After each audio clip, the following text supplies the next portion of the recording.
Greetings, fellow humans. Welcome to Rising. I am Robby Soave, and this is Briahna Joy Gray. Hello, Briahna. Good morning, Earthling. It's nice to be here with you again. Do we have any alien content up for us today? I don't think we do. I'm not sure. We might be able to scrounge some up, though, before we stop filming today, because we know how much the people love their alien content. Give the people what they want. That is my motto and ideology. All right. Here on Earth, though. We've got some breaking news on President Joe Biden's impeachment inquiry. The House Oversight Committee has announced it will hold its first hearing on the matter next week on Thursday, September 28th. Representative James Comer said the hearing is likely to focus on existing information rather than reveal new possible evidence. Comer also announced plans to subpoena the bank records of President Biden's son, Hunter Biden, as soon as this week. A House Oversight spokesperson said in a statement, the hearing will focus on constitutional and legal questions surrounding the president's involvement in corruption and abuse of public office. President Biden was asked about the inquiry. Here's what he had to say. Mr. President, what is your response to Republicans opening an impeachment inquiry into you? All right, what do you think of this approach? I'm not going to dignify it with much of a response. There's not a there.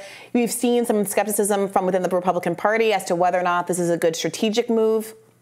Yeah, I mean, President Biden's response doesn't really matter at all, frankly. He's not going to change their minds. He's not going to dissuade them from going down this pathway. So lots of luck seems like a fine response. The time to probably take the wind out of the sails of this was, when he overclaimed to have no knowledge or business or dealing or involvement in Hunter Biden's business dealings, which is really what's gotten him in the trouble here, and why there's, while you're right that there's no smoking gun, there's no evidence for the impeachment, there are a lot of questions about just how involved Biden was with what Hunter Biden was trying to do. Of course, we've had a lot of this come out. I'm not thrilled to hear that the hearing that's going to take place next week is just going to focus on publicizing the information we already know. Well, we already know that. There's been a lot of those kind of hearings, and I got to say, I know that I'm frustrated as someone who's covering these kinds of hearings. I don't know if the general public is also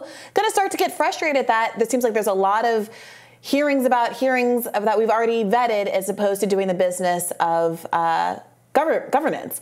I do want to also ask you about the politics of what it means for Republicans who made a lot of the weaponization of the government in the impeachment hearings against Donald Trump now being supercut the way I saw Mehdi Hasan do on MSNBC with themselves at one moment in time saying the impeachments are bad and it's weaponization of the federal government and all of these kinds of things, and now saying they very much support this impeachment against Joe Biden, which in many people's eyes is equally empty or much more empty than the charges against Donald Trump. Well, I mean, I think they're going to say that they're just, they're bringing a gun to a gunfight rather than a knife, because Democrats started this and they took unprecedented steps of impeaching Donald Trump twice and are now pursuing 4 different indictments of him. So Republicans are going to take this as seriously as Democrats do. I don't think there's, I don't think there's nothing to what they're doing, because a lot of legitimate questions have been raised about Hunter Biden's finances,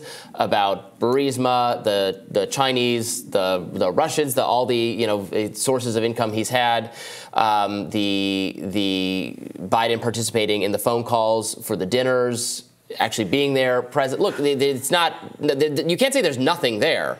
Right, but the question is, and this is the line that so many Democrats have been taking, that sounds really bad for Hunter Biden. What's the connection to Joe Biden? Well, but Joe Biden it's not a Hunter Biden. It's Joe Biden is the president. Dinners, yeah. Right, and I agree. I mean, we were there sitting together covering this. There is a gap between what Joe Biden represented, his involvement was, and what now appears to be the case. Yeah. But it's still not true that simply saying hi, hello, how are you on a number of business calls is evidence of actual collusion or pay for play scheme.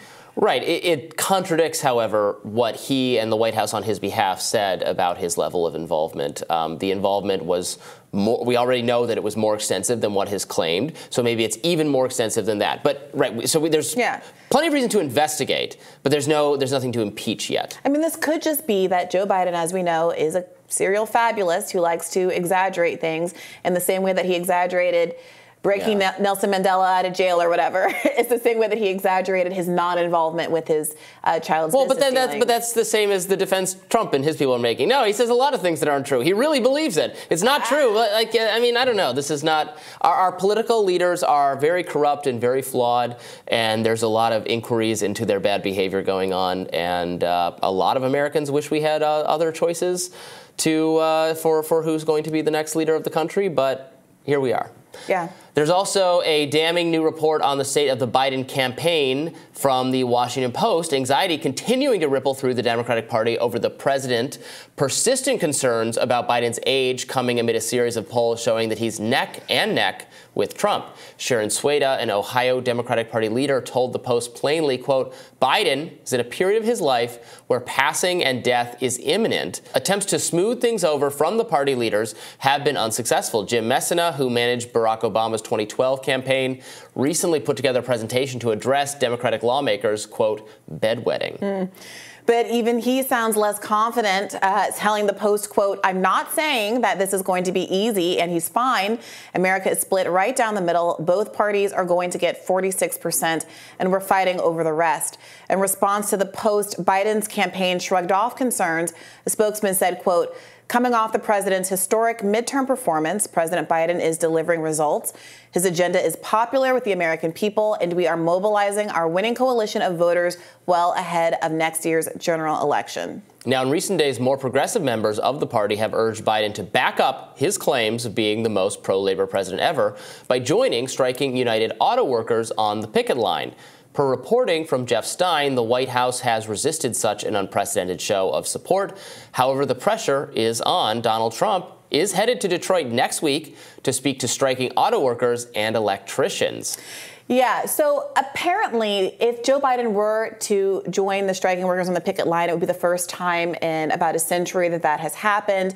There are people within the Democratic Party who are resistant to this, saying that it is crossing a line, that you're supposed to be more of a neutral observer. But that's obviously in contrast with Biden's self-description of himself as the most pro-labor candidate ever. And what does it mean? Now, Donald Trump isn't joining anybody on a picket line. It seems that he has a kind of a separate event with some auto workers that is planned for Detroit. And he's skipping the debate to do this, I should note. So more counter-programming from Donald Trump. It's a smart move from Trump. I mean, right? It's a good tactical move. He has to shore up labor-type people who were pro-Bernie and didn't vote for Hillary in 2016. That was the secret of his victory in Michigan, in fact, in Michigan and Pennsylvania. Well, the question is if it's going to work. Because remember, part of what's going on with the UAW and why they're having a more adversarial fighting approach than they have had in recent years is because they have elected a less business union leader in Sean Fain, who seems to working people to be the real deal, and someone who is willing to give statements like the one that he gave in response to the news that Donald Trump was going to be coming to Michigan. He said, this is from UAW President Sean Fain, every fiber of our union is being poured into fighting the billionaire class and an economy that enriches people like Donald Trump at the expense of workers. We can't keep electing billionaires and millionaires that don't have any understanding what it is like to live paycheck to paycheck and struggle to get by and expecting them to solve the problems of the working class.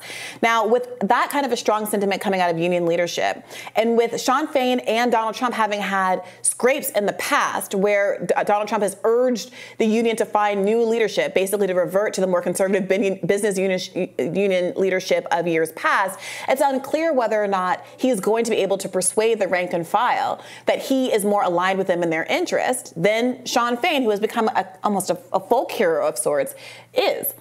Yeah, that's all correct. Fair enough. But again, he's just got the goal is just to chip away at labor's support for Democratic Party. Biden, the leadership, right, is just to make some of them, some minority of them, enough to, pick up a few votes among this demographic in the key battleground states. That's the strategy. Well, it is interesting that while Donald Trump seems to be wanting to head to the picket line, we're not seeing a lot of participation by other Republicans in leadership. By contrast, people as diverse politically as Hakeem Jeffries, Bernie Sanders, Fetterman, Ro Khanna have all been present on the picket line, some of whom have encouraged, I think Ro Khanna was encouraging Joe Biden to go ahead and join. I did see, I think, a former Michigan governor who opined that there was some risk in Joe Biden showing up to the picket line, because if you go to one, you start having to go to them all. And that's kind of a tell, right? Because the criticism from the left has been that Democrats like to cosplay as pro-union people, politicians. But at the end of the day, we see these incredible anti-union actions like Joe Biden choosing to crush the rail strike at the beginning of this year. And if there were an obligation to keep showing up in this way and being face-to-face and at the table with the people who are making these kind of requests, it becomes increasingly difficult for either Joe Biden to do things like crush a rail strike, or in the alternative, characterize himself as someone who is pro-union.